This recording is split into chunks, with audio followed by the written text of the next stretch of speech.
Ayan, good morning. Dito tayo sa Mindanao Avenue. May kasabay tayong kulay black na WSP. At magkaangkasan sila, di ba? Kayang-kaya eh.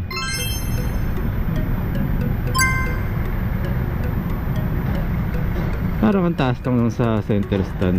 Parang hindi siya yan yung ano. So yun, tingnan natin. Parehas kami. Ako puti, sa kanya black lang talaga. Pero parehas kami, stock ko. Stock daw eh. Ang ganda ng tindig ng ano.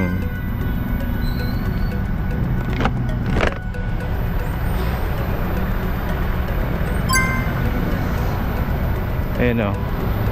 Ayan boss, shout out. Ayan, kasama natin na WSP oh, di ba? So medyo traffic at siya nasa linya lang dahil ano, mukhang hindi pa siya gamay. Bago. Ang hirap kasi ma-identify ngayon ng bago dahil walang plaka, no? Hindi lang sa ganun. Dati ganun ang makikita pagka motor, pagka bago wala pang plate number. Eh ngayon kahit yung luma walang plate number, eh yung e-bike wala rin plate number. Pero yun nga, ganda talaga, may rehistro, no, hanggat maaari. Eh yung iba nagagalit, may mga nagagalit din sa akin dahil ano, bakit ko daw ina-impose yung rehistro. Sabi ko wala namang masama ron dahil pagka nagkaroon ng wag naman na aksidente, eh meron kayong pagbabasihan at pwede kayong mag-possible claim sa mga insurance, di ba? Kasi kung marirehistro yan, pwede sila magbigay ng pang-insurance dyan. So yun, siguro pagka magsiset tayo ng live para po sa mga ganyang katanungan, pwede ko po kayong sagutin dyan, no? Pwede kayong mag-insurance din kung gugustuhin ninyo. Napakasarap kasi yung pag-usapan ng insurance kasi future lagi pinag-uusapan, di ba? So yun, nakita ko na siya yung motor kakat, kaya hinayaan ko na siyang ano. Basta pagka ganito, stay lang kayo sa lane na yan. O example yan, nakasignal naman siya. Ayan, nakikita ninyo, nakasignal naman siya. Okay lang po yan, papasukin niya natin. Pero dahil maluwag naman, dito tayo, tinan niyo sumingit to. So okay lang yun, tama lang.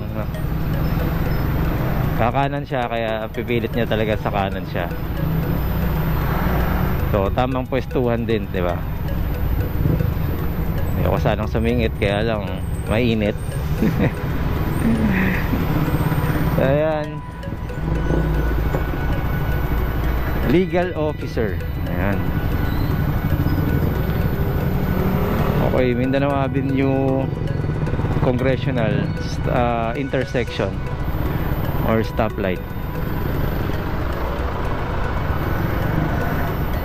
So 2 years. Ano bang mga major naging problem nito? Lahat naman po nasa YouTube natin. Yung mga una po nito, eh nabutasan lang tayo ng gulong. Yun lang po yung major. Ito ulit sila.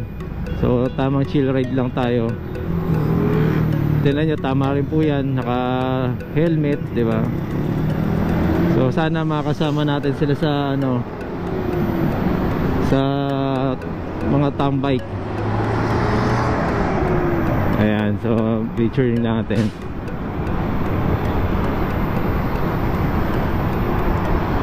Una na natin dahil mainit, painit na ng painit.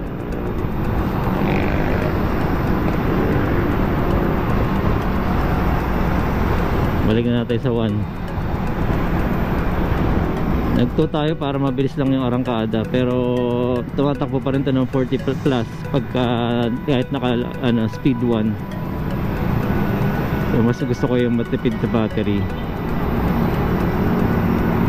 Siguro sa April tingnan natin kung makabuelo tayo para sa ano, pambili ng baterya.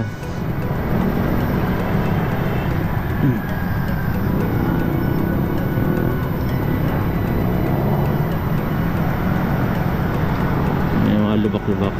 So yun lang po na. At ano tayo, quick vid lang dahil meron tayong nakasabayan. So ride safe mga ka e-bike, no? At yung mga ka two wheels, mapa e-bike or bike man yan or motorsiklo man yan, megos na yan. Alright, so ayan, thank you. Ciao. So okay, once again, Marvin Chua Motovlog po. Maraming salamat po. Salamat din po sa mga nag-subscribe. Okay, bulol pa, no?